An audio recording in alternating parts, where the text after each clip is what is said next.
Today's lesson is going to be on solving one-step equations. The process of solving for a variable in an equation in just one step. In order to have an understanding of how to solve one-step equations, we need to take a look at inverse operations.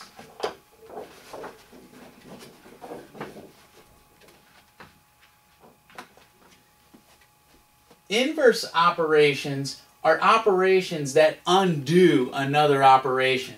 So we say here, one undoes the other. Addition and subtraction work together. Multiplication and division work together. You'll never see them intermix. It's always addition and subtraction, multiplication and division. They're inverse operations of each other. One undoes the other. Now let's take a look at two basic examples involving addition and subtraction.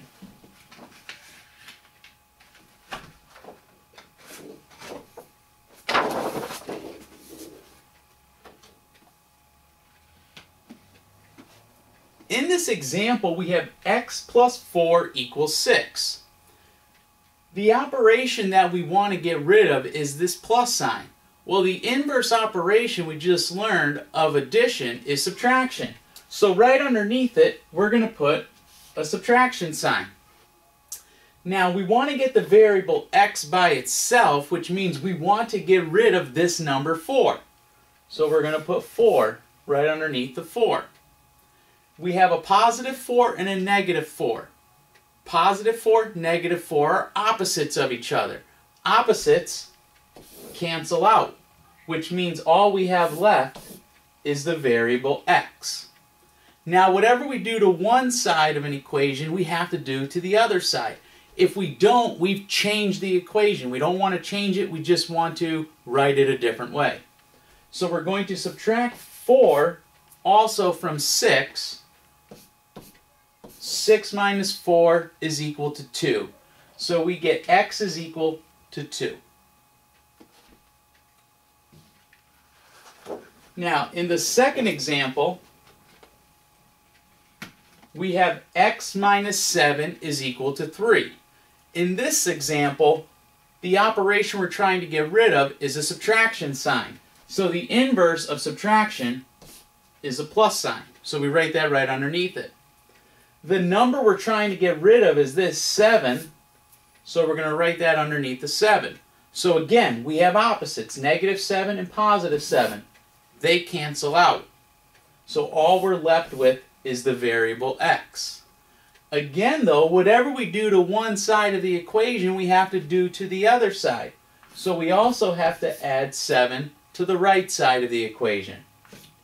3 plus 7, x is equal to 10. Now let's take a look at two examples involving multiplication and division.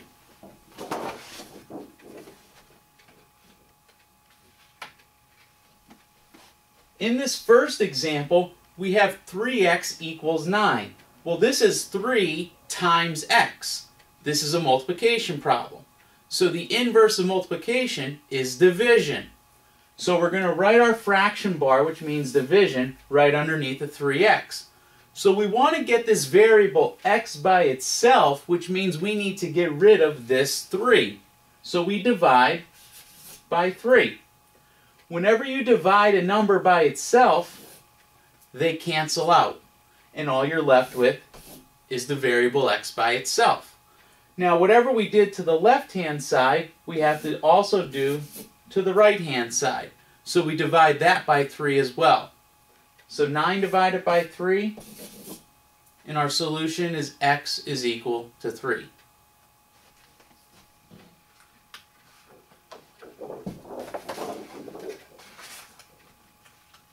In our last example, we have x divided by 2 is equal to 5. So again, this is a division problem. In order to undo division, we have to multiply. We want to get this variable x by itself, so we're going to multiply by the number 2, because those will cancel out. So now we have the variable x by itself. Now, whatever we did to the left side, we have to do to the right side. 5 times 2, x is equal to 10. That's our lesson today on solving one-step equations. Make sure if you have any questions, you bring them to class tomorrow. Thank you, and have a good night.